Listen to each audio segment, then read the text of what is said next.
দিচ্ছেন।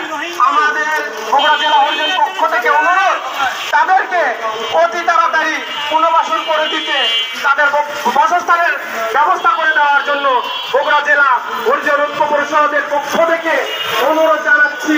জয় বাংলা, জয় শেখ হাসিনা। এখন আমাদের মাঝে বক্তব্য দেওয়ার শেষের দিকে আমাদের বগুড়া জেলার সভাপতি দীপক রান কথা বলবে, ওনার বক্তব্য শুরু করে। আমি প্রথমে বাংলাদেশ হরিজন ঐক্য পরিষদ কেন্দ্র ঢাকা এবং বগুড়া শাখা, আমি বগুড়া জেলা হরিজন বাংলাদেশ হরিজন ঐক্য পরিষদ থেকে বিশেষ করে সাংবাদিকদের আমি অনুরোধ করব, আজকে 17 লক্ষ হরিজন আজ বিপদে আছে। এই একমাত্র ঢাকা মেয়র তাপসের জন্য আজ আমাদের অনুরোধ থাকবে, আমরা যে বগুড়া জেলায় এই মানববন্ধন করছি, সারা বাংলাদেশে এবং টিভি চ্যানেলে কম্পিউটার হয়, আমাদের বঙ্গবন্ধু শেখ হাসিনার কন্যা শেখ হাসিনা সারা বাংলাদেশের 17 লক্ষ হরিজনদের উনি মা, আমরা মা বলে স্বীকার করি। এবং বাংলাদেশে যদি 15 লক্ষ রোহিঙ্গা যদি বসবাস এবং তাদের বাড়ি ঘর যদি ছাই করে দিয়ে থাকে, তাহলে আমরা তার ছেলে হরিজন হয়ে শেখ হাসিনার আমরা এই বাংলাদেশের নাগরিক হয়ে কেন আগুনের সাথে আমরা আছি?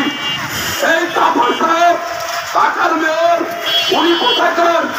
আমরা দেখেছি পাকিস্তান থেকে বাংলাদেশ আমাদের হরিজনরাও শহীদ হয়েছে, মুক্তিবাণী আছে, দিয়েছে, কিন্তু আজ কেন এই তাপস সাহেব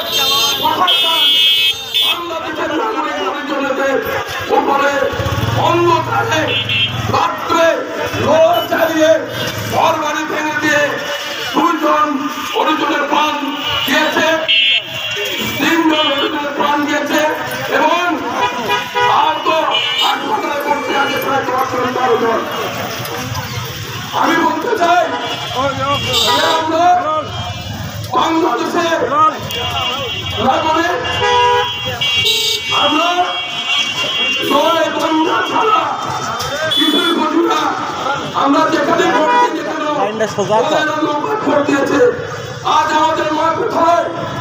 আজ আমাদের তাই বলতে চাই আমাদের 17 লক্ষ হরিজন আজকা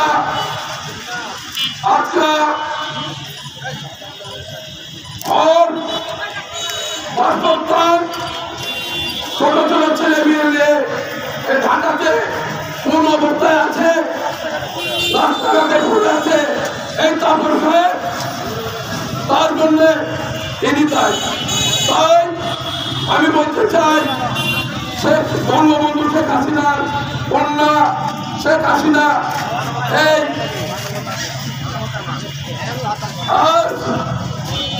অংশগ্রহণ করে দিচ্ছেন, অসহায় বাড়ি দিচ্ছেন, বলেছেন আমার বাংলাদেশের নাগরিক কোনদিন না খায় থাকবে না, তাদের ডাল ভাতের ব্যবস্থা করেছি। কেন আজ হরিজনরা রাস্তায় নেমেছে? কেন কান্দাকাটি তার ছেলেরা আজকে কেন রাস্তায়